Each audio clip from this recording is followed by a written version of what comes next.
Hello and welcome to the Farming Today This Week podcast with me, Charlotte Smith. In this episode, we report on rain, or the lack of it. This is my 41st year of farming, and this is the hardest year I've ever experienced because of the weather conditions. I've never seen a year like it.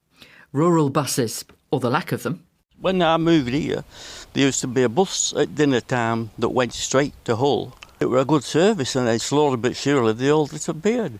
And the state of rivers in our national parks. The fact that the majority of rivers in our national parks, internationally protected areas, are failing just signals that we need to do a lot more. Let's start, though, with news of a new world champion. James Whitty from North Yorkshire has followed in his father and brother's footsteps by taking the top prize at the 70th World Ploughing Championships. And he's done the double, winning the Golden Plough Trophy in Prague as well. This is an accolade he shares with his late father and a fitting tribute, as Carla Fowler reports. It's something James has dreamed of for 22 years. Replicating his late father Graham's double win makes James only the fourth person to achieve this in 7 decades, and the Whittys the only father and son to take both titles. Here on his brother's farm near Hummonby is the perfect place to practice. It doesn't matter whether it's competition ploughing or conventional farm ploughing. What you're trying to do is get clean soil to the top, bury all the trash and the rubbish, make the best soil available, absolutely dead straight for us, all looking the same, really level, firm for us with lots of soil there to make the next seed bed.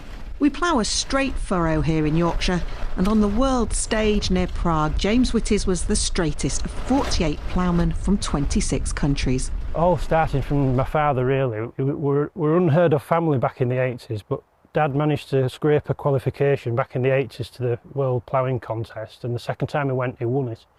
And since then, within my father and my brother and I, this is now our 10th world title. I was lucky enough to win the World Reversible title back in 2003, and I always wanted to do the double like my father had done previously. He was the first person ever to win both titles.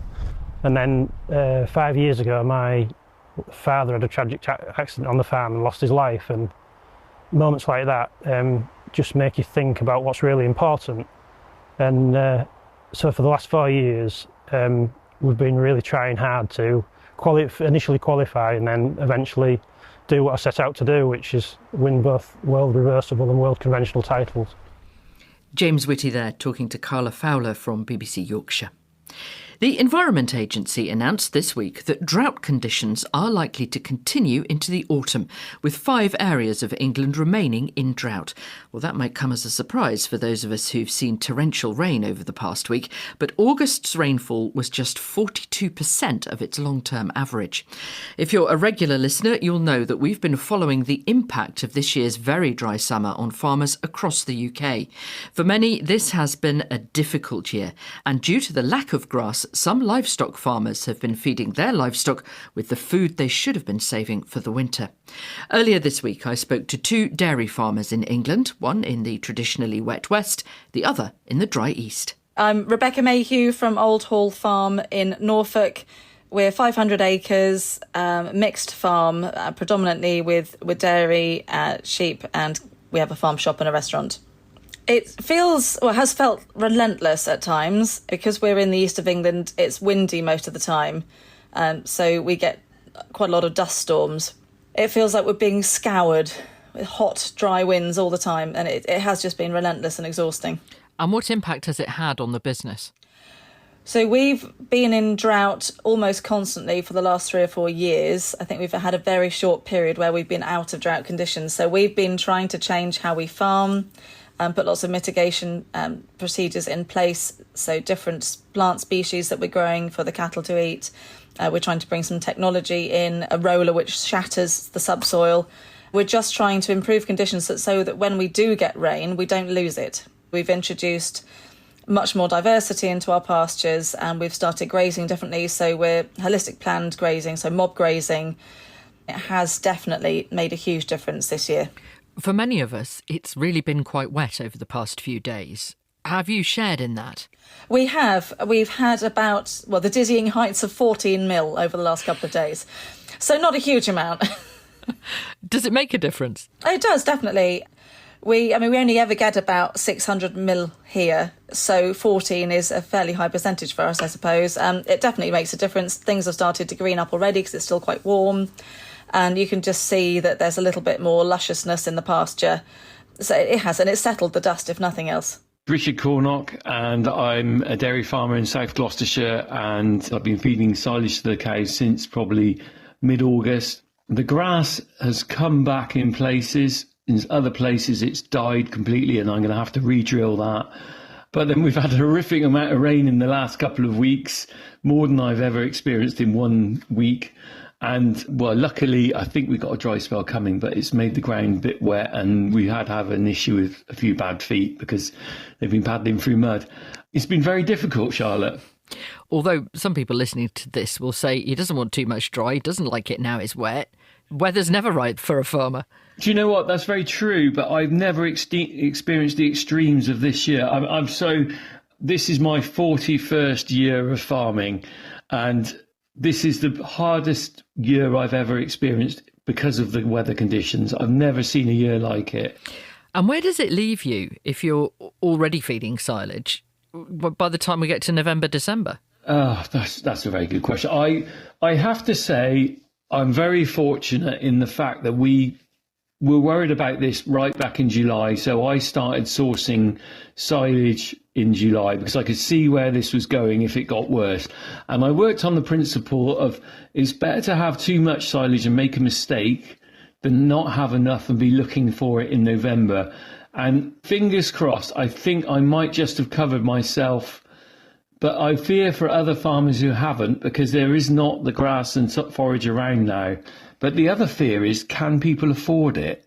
And that's a big crunch question, because to find the money to buy that forage is a big hit for a lot of farms. Farmers Richard Cornock and Rebecca Mayhew.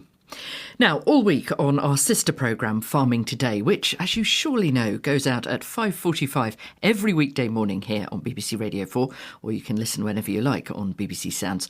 We've been talking about rural services, and whether it's doctors and dentists or banks and buses, they are often harder for rural residents to access. The Rural Services Network is calling on the government to end funding inequalities, which they say disadvantage rural communities. According to their figures, rural councils get 40% less funding than their urban counterparts. Kaz Graham spoke to Kerry Booth from the Rural Services Network and asked her if people in rural areas really do get worse public services than those in cities. You know, some of those essentials that people need to live their lives, whether that might be a bank, a post office, a library. We don't have those everywhere within our rural communities, so people can miss out. We hear issues around accessing employment, the lack of transport in some areas is really marked. So that can mean that people, they might not be able to access new training and skills courses, giving them different opportunities for employment. It might be that they can't access the doctors because there is no bus that will get them there. So that can leave those residents disadvantaged by that. And can you tell me about housing as well, because housing is another big issue and people don't necessarily think it will be in rural areas? No, absolutely. We have a real lack of affordable housing in our rural areas. You know, in some of our tourist hotspots, we have large numbers of Airbnb, second homes, which can mean that we don't have those long-term rental properties for our local people to live in those communities. Can you explain why it's more difficult and expensive to deliver services to rural areas? We work with local authorities, that's rural local authorities across the country, and they tell us that delivering services is more expensive in rural areas. It's not just the distances travelled. I mean, collecting the bins from a rural area where you've got 2 or 3 miles between properties, that costs more. But also they can struggle to find providers for services. So if they need to provide home care services, actually there may not be a provider locally in a very remote rural area. So they're having to buy in those services from more urban areas, which can cost more. From a government point of view, it may be argued that there are fewer people living in remote rural parts of the country, lower population densities. Isn't there a logic that focusing on spending on urban areas will benefit more people and it's therefore a better use of money? I suppose absolutely you're hitting more people if you're spending money in our urban areas, but that doesn't mean that those in our rural communities should miss out. What we saw this year for 25-26 is that urban councils are receiving 40% more per head in government-funded spending power than rural councils. Due to years of underfunding, actually rural councils have had to put up council tax to be able to balance their books. And actually now in rural areas, we're paying on average 20% more in council tax compared to those in our urban areas. So we're paying more for our services and actually receiving less in return. I know that your organisation, you want government to design policy that specifically meets rural needs and challenges. How would that work? I mean, firstly, we want government to recognise that there are differences in rural areas and make sure that we're measuring things at the right level. Government talks a lot about the deprivation in our cities, and we can hit high clusters of deprivation by doing certain policies, but we mustn't ignore the fact that we have deprivation in our rural communities too. And yes, there's not high numbers of them, but that doesn't mean that those people aren't important. We know actually we have lots of small and medium-sized enterprises in rural areas. We have lots of sole traders. We want to target economic support to help them to grow their businesses. And it might be that they need more affordable homes in that area for their workforce to have somewhere to live.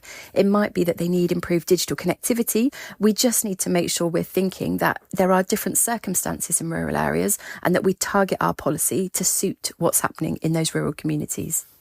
Kerry Booth from the Rural Services Network. Well, as she mentioned, one of the big issues is the lack of public transport, specifically bus services. Analysis from the County Councils Network suggests that in rural England, almost a fifth of bus routes have disappeared over the last 5 years. A separate report from the Commons Transport Committee, which we reported on in August, highlighted the disparity between bus services in major cities and the countryside, saying that young people's life chances are constrained as limited services and high fares make it more difficult for them to reach education and employment opportunities. Our reporter Sarah Falkingham headed to the Yorkshire coast to find a bus. Hornsey is a lovely seaside town on the East Yorkshire coast with a population of about 9,000 people. There's no train station, so the bus here is really important, and it's about an hour from here to Beverley, Bridlington and the city of Hull, where most of the job opportunities are. So I'm coming down to the Market Street to talk to people on the early morning bus heading out of town. This week I've used the bus pretty much every day this week. I'm unemployed at the minute, so it's going for interviews and that, so that's why. And they're not that frequent and it can be a bit of a pain, really. Does public transport impact your opportunities, do you think, in life, for work, for socialisation? Definitely. I mean, I spent some time living in Manchester and they have 2 free bus services, which I think for people on, low income and universal credit is just really important because cars are expensive to run. Some people can't afford to even learn how to drive. I'm one of those myself. And so these big cities that have access to a lot of public transport, it does make it cheaper, which I think is, incredibly important because before the £3 single was implemented in this area, a return used to cost £9.10, which I think is disgusting. It's so much money. There aren't that many evening buses and early morning buses, but for me personally, I do tend to go out during the day, so it doesn't affect me directly. More buses to go to more places at a more frequent time would always be a good thing. Hornsey Town Councillor Alan Tharrett started a transport forum which asked residents what improvements they wanted. They need later buses and earlier buses that are more suitable for people to go to work. More frequent buses running around town which will connect with those buses. I did notice when I looked at the timetable from Hull that if you finished work at 5:30, the only bus back is at 7:10. That's quite a long wait after a working day. It is, yes. I mean, it's one of the problems. They're just not helpful at all to working people. Have you had any success with changing things through talking to the bus operator and talking to the local county council? I think we have. They just put late buses on again so you can get to Beverley and Hull, which is a lot better. People can access theatre, pubs, nightclubs, whatever now, whereas they couldn't before. As far as other things are concerned, not yet. I've come 7 miles south of Hornsey to the village of Aldborough. It has a primary school and 600 residents, and the 4 daily buses here just go up and down the coastline, not inland. So although Hull is only 12 miles away as the crow flies, it takes 2.5 hours and 2 buses to get there. For older residents like John Banks, who doesn't drive anymore and moved here a few years ago, the lack of buses has curbed their independence. Well, you're isolated. It's not feeling. You're isolated, really. You can only go to local pubs. Can't go to anything in Hull or anything, like that at night or even at afternoon because there's no bus to get you back. Because I used to like to go to cinema and that lot, So you either got to come out halfway through pictures to get last bus back to. So, yeah. And it only goes to Hornsey, and there's no bus back from Hornsey to here. Yeah, you're a bit tied in, really. Just watch TV, that's it. Did transport factor into a decision to move here? When I moved here, there used to be a bus at dinner time that went straight to Hull. It was a good service, and then slowly but surely they all disappeared. That was it. It's just, I don't know, it's money, politics or whatever. It's just got whiz and whiz. John Banks talking to Sarah Falkingham there in Yorkshire. Well, issues with rural public transport also make it harder to get to medical appointments. The Ardnamurchan and Morven area in the West Coast Highlands of Scotland is sparsely populated, with scattered villages and an ageing population. Several years ago, NHS Highland closed the area's only care home, which prompted the setting up of a local charity, Urim. It helps provide a range of health and social support services, including transport to health appointments. Kathleen Carraher met with Chairman James Hilder and Transport Manager Tracy Cameron as they helped organise a community lunch. So this one was just pieces Stevie and Ray, isn't it? James, I presume that Urim is a Gaelic word? It's Gaelic for respect. And so when we were setting up the charity 5 years ago, we wanted something that encapsulated, what we were trying to do. We've got about 2,000 people.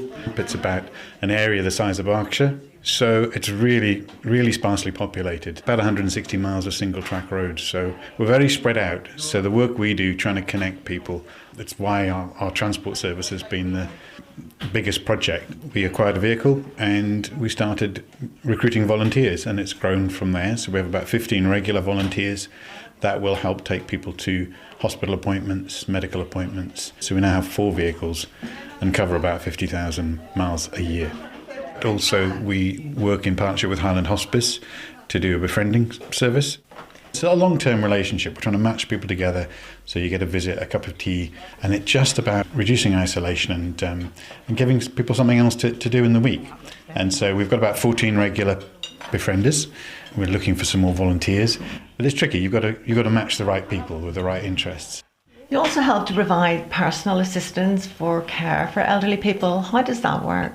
What we've been trying to do is find out who are the sort of people that can offer a service and make them with the people that need it. So we're actually bringing the two together.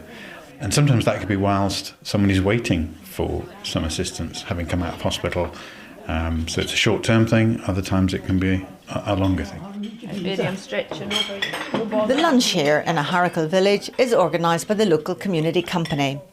Urim is providing some of the transport, but Tracy Cameron has to juggle with other issues and priorities. Hopefully we'll have about 20 to 25 people today, but maybe less because there's a road closure which might stop 6 of our regular lunch users coming to the lunch club. It's still a good turnout, right? It's not bad. And we've got hospital transport journeys to Inverness today as well that had to leave early because of the road closure. Donna is a regular lunch goer. Why? Well, it's just meeting everybody. Saves me cooking as well. But no, it's just nice to get together with everybody and chatter. The food's excellent. Sorry? The food's excellent. And the food is excellent, yes. Absolutely. Lovely, thank you. Is that enough? There's so much unmet need and there's so many people needing help. I think Urim fill that gap, and I think it's our duty and responsibility to make sure that people get the services that they're entitled to that they might find easier to get in a bigger town. James, in your mission statement now, you talk about sometime in the future that Urim may well be the provider of care here in Ardnamurchan, either in cooperation with NHS Highland or even by yourselves. That's a very ambitious statement. Care comes in many, many forms. And Urim is so well embedded in the community that we get a lot of phone calls. We're acting as a go-between. And so our feeling is that to really give people the best care, we need to make those connections with the statutory services and with all the different types of volunteer groups that exist. And that going forward, that to really keep a remote area like this vibrant, we need to be there. And yes, I think we will be part and parcel of an awful lot of these connections. That report from Kathleen Carraher in the West Highlands. Some of our most precious rural landscapes are in national parks, but a report out this week says that almost 60% of rivers and lakes in these areas are failing to reach the legal standard for good ecological status. The research from the Campaign for National Parks and the Rivers Trust looked at the health of waterways in England and Wales national parks. It found that despite them being internationally protected areas, the waterways aren't being protected from agricultural pollution or sewage discharges. Anna Hill spoke to Dr Rose O'Neill, the Chief Executive of the Campaign for National Parks. Our rivers in our national parks are some of the most biodiverse and most internationally renowned. People come from all over the world to visit them, and we'd expect the water there in national parks to be the highest standard. And so why it's good news that they are doing a bit better than the rest of the country, the fact that the majority of rivers in our national parks, internationally protected areas, are failing, just signals that we need to do a lot more. You've put a lot of emphasis in this report on sewage discharges, although the report says that agricultural runoff is actually responsible for slightly more national parks rivers failing to meet good status. So why are you concentrating on sewage discharges? So we looked at two different data sets held by the Environment Agency.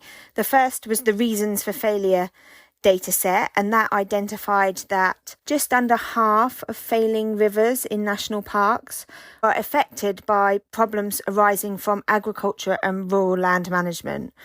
But just under that, 41% were affected by water industry. And actually, separately to that, we looked at sewer overflows. And we know that sometimes the impact of those sewer overflows can be under-identified, and that when we looked at it, it was really shocking actually that sewer overflows were spilling twice the rate inside national parks compared to outside. So I think what the clear message really is that, rivers are complicated and we need action on multiple fronts in order to get these rivers to good health.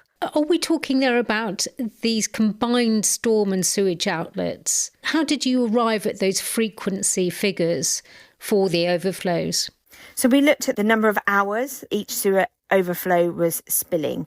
And in national parks, we found on average that for a single sewer overflow, it was spilling for 549 hours a year, which was compared to just 266 hours for a sewer overflow outside national parks.